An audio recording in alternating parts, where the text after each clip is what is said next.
नमस्कार सभी को, राधे राधे, हरे कृष्णा।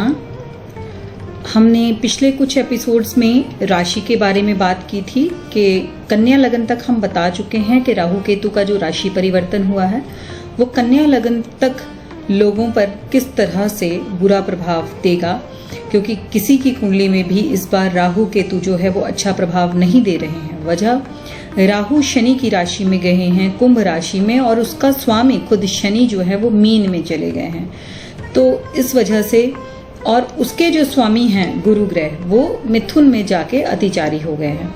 तो इस तरह से जो ये लड़ी बंधी है ये अच्छी नहीं बंधी है।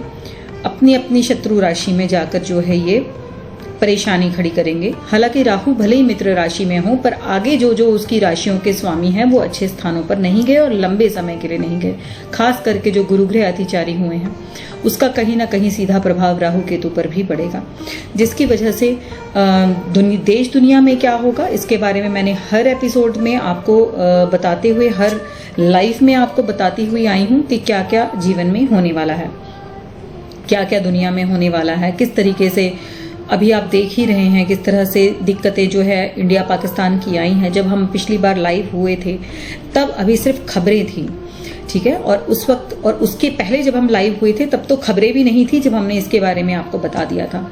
तो अब वो सब कुछ जो है होता हुआ आप देख रहे हैं और धीरे धीरे होता हुआ और भी देखेंगे। तो आज हम बात करेंगे तुला लगन वालों के लिए और वृश्चिक लगन वालों के लिए कि आप लोगों के लिए राहु केतु का जो ये राशि परिवर्तन हुआ है वो किस तरह का प्रभाव लेकर आया है। तो आप लोगों के लिए केतु जो है वो आपके 11वें स्थान पर चले गए हैं, राहु आपके 5वें स्थान पर आ गए हैं। तो उसकी वजह से क्या होगा, 5वां स्थान क्योंकि विद्या, बुद्धि और संतान का माना गया है, तो बुद्धि भ्रमित हो जाती है। इस समय पे आप गलत डिसीजन लेते हैं, गलत चीजें जो हैं वो आप करने लग जाएंगे या आपसे करवा लिए जाएंगे आपको भ्रमित करके।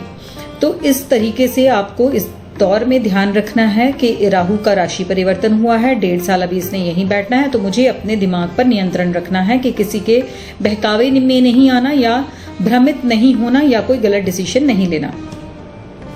अब राहु क्योंकि विद्या स्थान पर भी हैं, तो जो बच्चे पढ़ रहे हैं इस वक्त वो भले ही 10th के एग्जाम्स दे रहे हैं, +2 के दे रहे हैं, ग्रेजुएशन के दे रहे हैं, या कोई टेस्ट जो है वो देने वाले हैं, तो उसमें जो कहीं ना कहीं मुझे मुश्किल नजर आ रही है।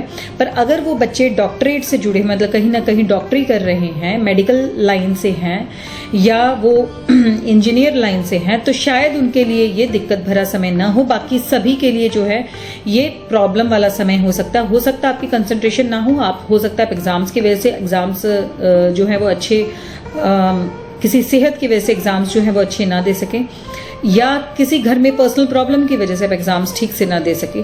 तो ऐसी कोई दिक्कत जो है नजर आ रही है। तो इस दौरान आपको करना केवल इतना है कि नीले रंग के वस्त्रों का प्रयोग न करिएगा, और आपके रूम में अगर कोई बंद इलेक्ट्रॉनिक का सामान पड़ा है, बंद बैटरियां पड़ी हैं तो उसको हटा दीजिए, बंद मोबाइल वगैरह पड़े हुए हैं उसे हटा दीजिए। नीले रंग के वस्त्रों का प्रयोग नहीं करना, उसमें बेडशीट भी शामिल है, आपके कर्टन्स भी शामिल है, आपके दीवारों का रंग भी शामिल है, आपके कपड़े भी शामिल है। तो नीले रंग से दूर रहिए। और क्योंकि केतु जो है 11वें स्थान पर यानी कि लाभ स्थान पर बैठे हैं, जो बिजनेस क्लास है यानी कि जो लोग बिजनेस कर रहे हैं, व्यापार कर रहे हैं, उनके लिए भी ये अप्स एंड डाउन्स का समय है कि लाभ होते होते रुक जाएगा। लाभ होते होते कोई ना कोई इंसान जो है वो धोखा दे जाएगा। लाभ होते होते ना हो जाएगी जहां से आप बात ऑलरेडी आपकी चल रही है। तो केतु का जो ये स्थान परिवर्तन हुआ है वो आपके लाभ के लिए अच्छा नहीं है, आपके यश के लिए अच्छा नहीं है, आपकी इनकम के लिए अच्छा नहीं है। राहु पंचम और क्या कर सकते हैं, आपके पेट में खराबियां दे सकते हैं। राहु पंचम क्या कर सकते हैं, पेट में गैस जैसी प्रॉब्लम आ सकती है। राहु पंचम और क्या कर सकते हैं, राहु जो है वो आपको सरदर्द दे सकते हैं। राहु पेट की वजह से सर में दर्द हो सकता है, पेट में गैस बनने की वजह से, अफारा बनने की वजह से जो है सिर में दर्द रह सकता है। राहु पंचम जो लोग प्रेम संबंधों में हैं उनके प्रेम को इस वक्त तोड़ने के कगार पर ला सकते हैं, टूट सकता है प्रेम संबंध उनका। किनका, तुला लगन वालों की मैं बात कर रही हूँ। तो तुला लगन वाले इस वक्त प्रेम संबंधों में अंडरस्टैंडिंग रखें, या जिनके बिल्कुल शादी के नजदीक पहुंच चुकी है बात और उनकी जो है वो प्रेम संबंध टूट सकते हैं। तो इन सभी चीजों का आपको ध्यान रखना है। उपाय के तौर पर अपनी कुंडली के उपाय, अपनी कुंडली में पहले आपको देखना पड़ेगा कि जन्म कुंडली में राहु कहाँ बैठा है। अभी तो हम टेम्परेरी जो गोचर हुआ है राहु का उसकी हम बात कर रहे हैं, जो 1.5 साल केवल यहाँ पर बैठेंगे। बट जो आपके जन्म कुंडली में राहु बैठे हैं वो कैसे बैठे हैं, उसके उसके अनुसार जो है आपकी कुंडली के उपाय राहु और केतु के किए जाते हैं। पर राहु केतु शांति भी उतनी ही आवश्यक है। तो राहु केतु शांति अभी हर शनिवार जो है लगातार की जा रही है, हर शनिवार। तो किसी भी शनिवार से पहले आप अपना नाम जो है लिखवा सकते हैं राहु केतु शांति के लिए, ताकि कम से कम आने वाला 1.5 साल जो है बुरा ना हो। विद्या, पढ़ाई, लॉटरी, स्टॉक एक्सचेंज, बुद्धि, इन सभी चीज़ों में आपको जो है नुकसान ना हो, लाभ में नुकसान ना हो, यश में नुकसान ना हो, इनकम में नुकसान ना हो। तो इन सभी चीज़ों के लिए राहु केतु शांति जो है लगातार करवाई जा रही है। तो उसमें भी आप अपना नाम लिखवा सकते हैं। पर फिलहाल के लिए आपको इतना रेमेडी के तौर पर कि आपको नीले रंग के वस्त्रों का प्रयोग नहीं करना, नीले रंग की चीज़ों का प्रयोग नहीं करना और खट्टा भी नहीं खाना। ठीक है, तो चलिए अब बढ़ते हैं वृश्चिक लगन वालों के लिए। वृश्चिक लगन वालों, आपके साथ में क्या हो सकता है? तो वृश्चिक लगन वालों के लिए राहु जो है इनके चौथे भाव में सुख स्थान में ही चले गए हैं और केतु जो है वो इनके दशम भाव में। हालांकि चौथा भाव माता का भी होता है। तो माता का राहु जो है वो माँ की सेहत को खराब कर सकता है, माँ के साथ में दूरियां पैदा कर सकता है, माँ से आपकी जो पैतृक संपत्ति है वो आपको मिलने में दिक्कत आ सकती है, पैतृक संपत्ति की तरफ से आपको ना हो सकती है। हो सकता है कि माँ के साथ में आपकी ट्यूनिंग बिगड़ जाए और पैतृक संपत्ति आपको ना मिले। राहु चौथे भाव में, वाहन बहुत ध्यान से चलाना होगा, किसी भी तरीके से रिस्क नहीं ले सकते। राहु चौथे भाव में है तो आपको रात को नींद भी नहीं आएगी ढंग से। हो सकता है कि आपके चेस्ट में जलन जैसा आपको महसूस हो। तो राहु चौथे भाव में मकान को लेकर प्रॉब्लम कर सकते हैं, मकान में वास्तु दोष बन सकता है।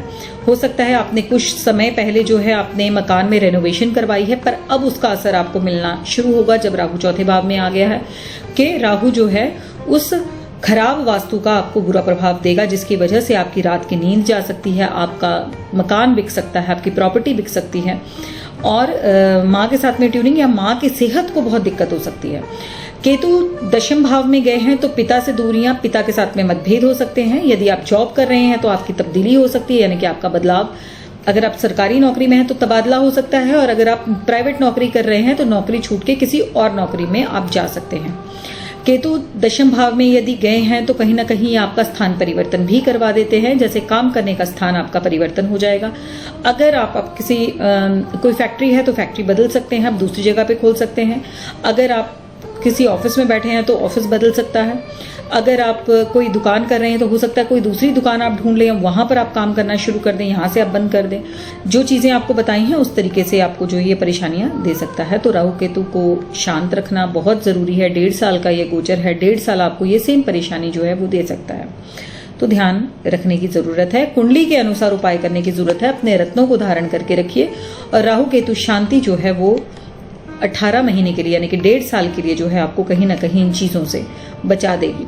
तो हर शनिवार जो है राहु केतु की शांति की जा रही है, तो उसके लिए आप अपना नाम रजिस्टर करवा सकते हैं। पर साथ में ही आपको जो चीजें मना की गई हैं, यानी कि नीले रंग के वस्त्रों का प्रयोग नहीं करेंगे। आप अपने आसपास में बंद बैटरी, खराब मोबाइल्स या नीले पर्दे या नीली चीजें जो है आपके आसपास में नहीं होनी चाहिए। कबाड़ आपके आसपास में नहीं होना चाहिए। तो इन सारी चीजों का आपको ध्यान रखना है। साथ में धूम्रपान इस दौरान में बिल्कुल नहीं करना। जितना अगर आप ये करेंगे तो और ज्यादा आपकी रात की नींद जो है वो खराब हो जाएगी और काम में दिक्कत आनी शुरू हो जाएगी। तो ये था तुला और वृश्चिक लगन वालों के लिए। अगली बार में हम बात करेंगे धनु, मकर और कुंभ के बारे में। तो बने रहिए, उसके लिए YouTube चैनल को जो है वो सब्सक्राइब करके रखिए, ताकि आपकी जब राशि आए तो आपको नोटिफिकेशन मिल जाए। नमस्कार, राधे राधे।